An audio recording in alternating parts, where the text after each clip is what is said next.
Good evening and welcome to the Daily News Roundup. I am Abigail Smythe.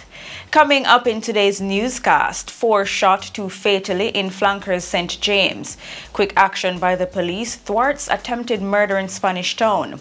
26-year-old man shot by the police shortly after stabbing his father. Retired Superintendent Renito Adams suggests putting soldiers in charge of supervising lockups. New Bail Act tabled in Parliament. In business, IMF making emergency funds available for countries struggling to feed themselves. In the region, PAHO supporting Haiti following cholera outbreak. Further overseas, U.S. President pardons thousands of Americans convicted of simple possession of marijuana.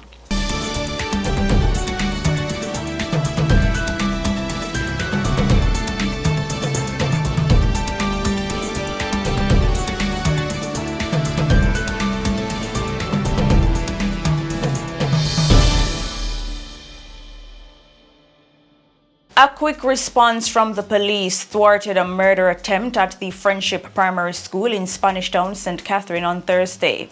3 men were arrested and 2 illegal firearms recovered during the incident, which occurred on the school compound where parents and children were gathered. It is understood that a motor car was being trailed and the driver diverted to the school compound and the police were alerted. The men reportedly followed the car onto the school premises and were held by the police's quick response team. Head of the St. Catherine North Police Division, Senior Superintendent Howard Chambers confirmed the incident.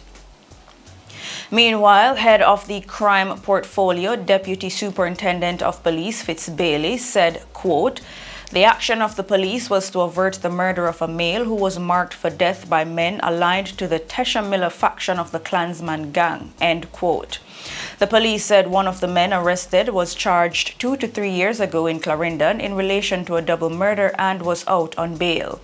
DCP Bailey noted that the would-be killers were intended to create mayhem, panic, and fear among the school population.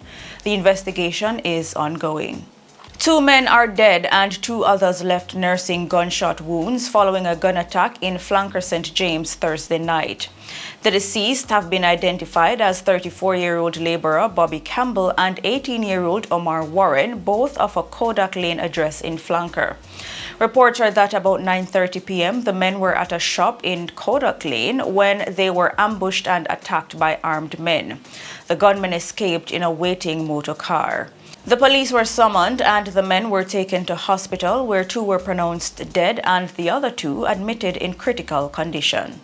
A 26-year-old man was fatally shot by the police on Wednesday shortly after stabbing his father at their house in New Building, St. Elizabeth. He is Ryan Foster. Mr. Foster's father, who was stabbed in the chest, was treated at hospital. It's reported that the police were called to the community after the elder Foster was attacked and stabbed. His son reportedly locked himself inside the house. However, the police gained entry and the suspect reportedly attacked them with a machete. One of the officers shot Mr. Foster. He was taken to hospital where he was pronounced dead. And the Morgans Bridge police in Westmoreland are probing the shooting death of a fire watchman at the Frome sugar factory in the parish. He has been identified as 61-year-old Dalton Plummer of a board scheme in Georges Plain, Westmoreland. Plummer was reportedly ambushed while on duty around noon on Wednesday. He was shot multiple times by unknown assailants. The security team at the Frome sugar factory was alerted and Plummer was discovered lying along a cane field with gunshot wounds to his face. He was rushed to the Savannah Lamar Hospital where he died while undergoing treatment. Retired Senior Superintendent of Police Renito Adams is suggesting that the Jamaica Constabulary Force, JCF, consider housing high-risk criminals in its custody at Up Park Camp, the headquarters of the Jamaica Defense Force, JDF. Adams said such a move should be considered to reduce the number of jailbreaks occurring, a problem plaguing the JCF.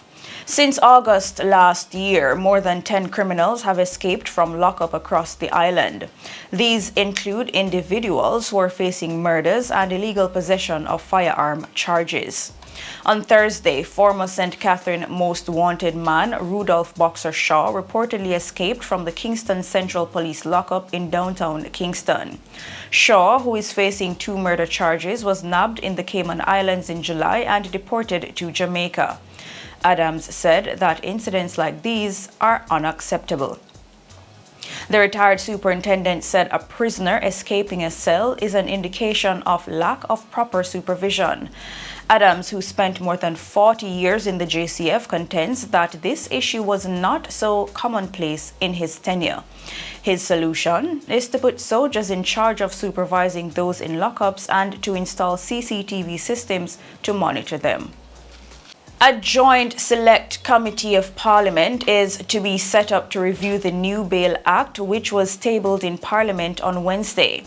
The act was tabled by the Minister of Legal and Constitutional Affairs, Marlene Malahou-Fort. When passed, the revised bill will repeal and replace the existing Bail Act of 2000. The new bill looks at the power to grant bail, the reasonable conditions on which bail will be granted, and what amounts to sufficient cause for keeping someone in custody. The law also seeks to clarify the processes for review and appeal, as well as to look at timeliness within which actions are to be taken. The bill, which has gone through 3 drafts, has among its controversial provisions denying bail to an accused on gun and murder charges. This has, however, been met with much objection by the general public as well as lawyers and civil society. Minister Malahou-Fort noted that the revised law, quote, honors the entitlement to bail that is guaranteed under Section 14 of the Constitution, which provides that any person awaiting trial and detained in custody shall be entitled to bail under reasonable conditions unless sufficient cause is shown for keeping him in custody, end quote. She also highlighted Clause 7, which she said is a special provision in relation to defendants charged with the offense of murder, where self-defense does not arise and where the murder is committed in circumstances amounting to capital murder, or where the offense is committed in a zone of special operations and an area under the state of public emergency, or where a cordon has been established or a curfew imposed. Members of the public are to receive free testing for various medical conditions as the National Health Fund (NHF) has renewed a contract with the Heart Foundation of Jamaica.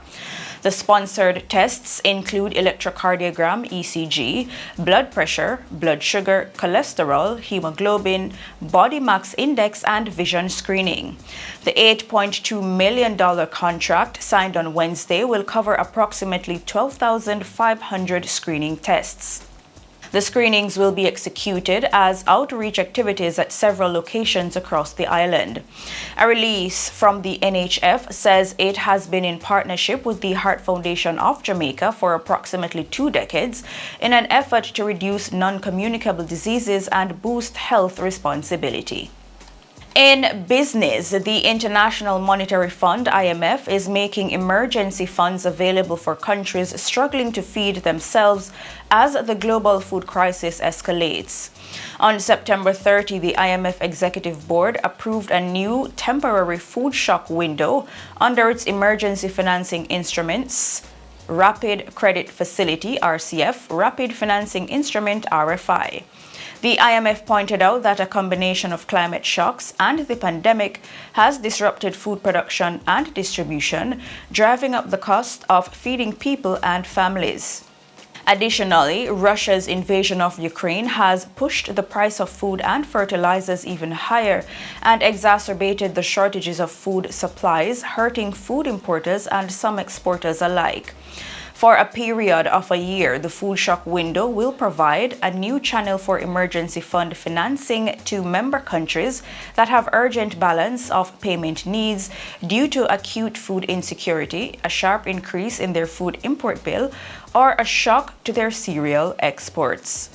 In the region, the Pan American Health Organization PAHO says it is working closely with Haitian public health authorities and international partners to support the country's response to its cholera outbreak.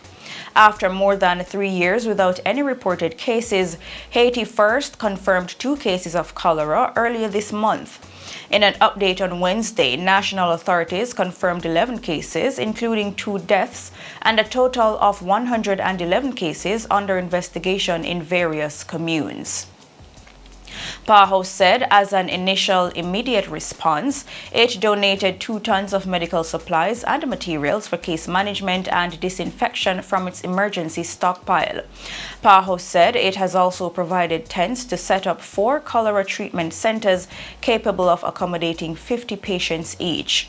In addition, the organization is procuring cholera kits and other essential supplies to treat patients and to prevent the further spread of the disease.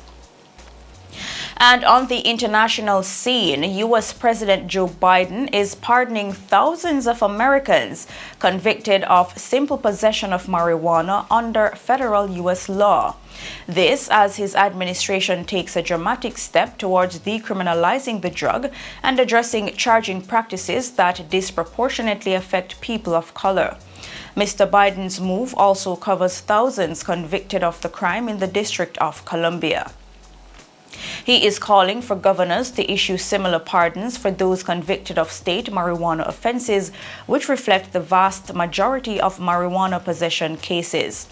In a statement, Mr. Biden said the move reflects his position that no one should be in jail just for using or possessing marijuana. According to the White House, no one is currently in federal prison solely for simple possession of the drug, but the pardon could help thousands overcome obstacles related to renting a home or finding a job. And in sports, CVM TV, which was recently acquired by Verticast Media Group, will be the broadcast home of the FIFA World Cup Qatar 2022 in Jamaica. With just over 40 days until kickoff and dubbed the greatest show on earth, the FIFA World Cup commences on CVM TV on November 20 with host nation Qatar playing Ecuador.